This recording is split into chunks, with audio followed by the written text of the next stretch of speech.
Hey YouTube, welcome back to Homegrown. So this is a bit of a spin-off from the Tally, the Tally scope mount review that I did. I learned a little bit at the range just in the process of breaking this new rifle in and trying to shoot some groups.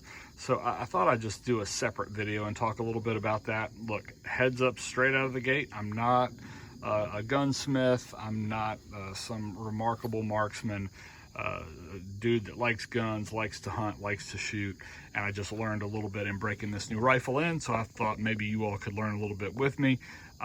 Maybe everybody out there knows this, and I'm the last guy on YouTube that figured this stuff out, and if so, that's cool. You can comment that down below.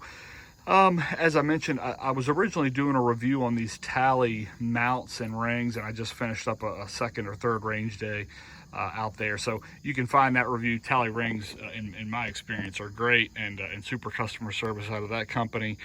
The rifle is a Weatherby Vanguard Meateater Edition. This is fall of 2020, so that's a pretty new rifle on the scene. You know, the rifle's made in Japan. So this YouTube channel generally is about American-made outdoor gear. Again, this started out as a talk about the Tally rings. That Leupold scope is made in the US as well, but the rifle is not. So it is what it is. But again, I learned something at the range today and I wanted to share it with you. So Weatherby's recommendation for breaking their rifle in, you can go to the website and I'll link it below. They talk about like a 40 shot break-in, a 2-box break-in. They also have a 20 shot or a 1-box break-in, which these days might be your best bet because even Weatherby ammo is a little bit tricky to come by. But anyhow, they also happen to do a podcast episode here recently where they sort of went into a little bit more detail on the break-in procedure and the philosophy behind it. So having just listened to that and just picked up the rifle, I went through that process. So it's more or less, you shoot 3 shots, you clean the rifle, you let it cool off, which by the time you clean it, it probably will have cooled off. You shoot 3 more shots, you clean the rifle. So you just sort of repeat that process. This is a 300 Weatherby, by the way. You kind of repeat that process until you get through a box of ammo. As you're going, you can sort of be paying attention to some groups. Honestly, I didn't bore sight this thing, so I wasted a few shots just getting on the paper, but that's my fault.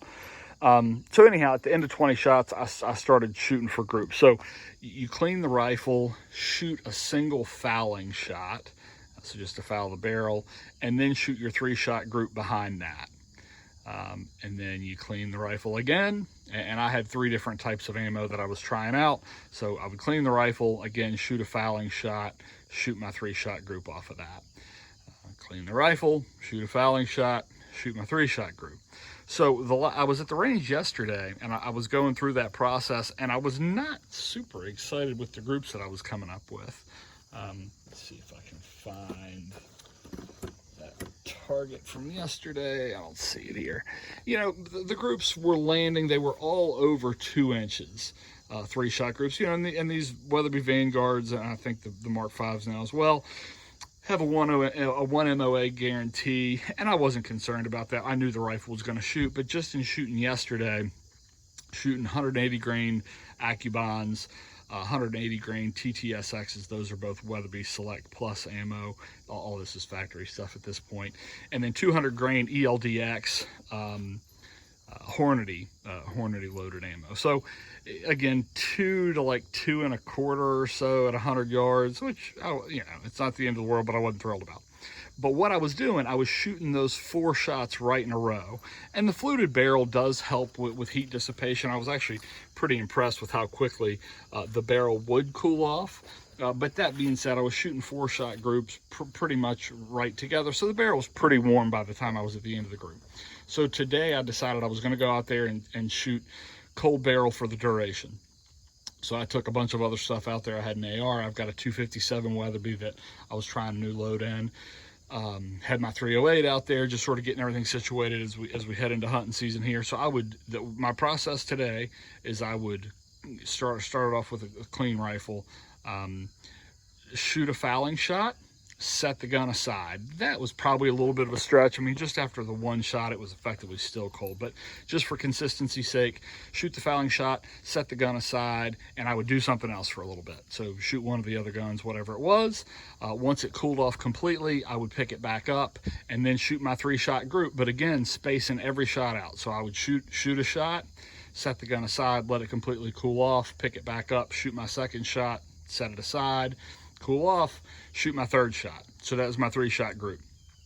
Clean the rifle, and then start the process all over again with the next round that I was trying out. So shoot a fouling shot, set the gun aside, and not really counting the fouling shot as the part of your group. You know, you're trying to get a cold barrel 3-shot group, but you know, from what I've read, it's in your best interest to have the barrel at least fouled from 1 shot there. So here's what we ended up with. So 180 grain TTSX, still at about 2 1/4. That's about where it shot yesterday. So this center here, these were just fouling shots, and then I sort of put a dot on each, just as sort of a representation of where the fouling shot would have been. So anyhow, 180 grain TTSX came in right at about 2 1/4 there. So that was similar to what it was doing yesterday. Sort of not paying as good of attention to letting it cool off. Then the ELD-X 200 grain was right at 1 3/4. You know, one little bit of a flyer there. Those two were pretty close together. And look, I get this is just sort of a representation, one snapshot in time. You know, if I sit there all day, I'm gonna get a lot of different looks, but these are just sort of the groups that I got this morning.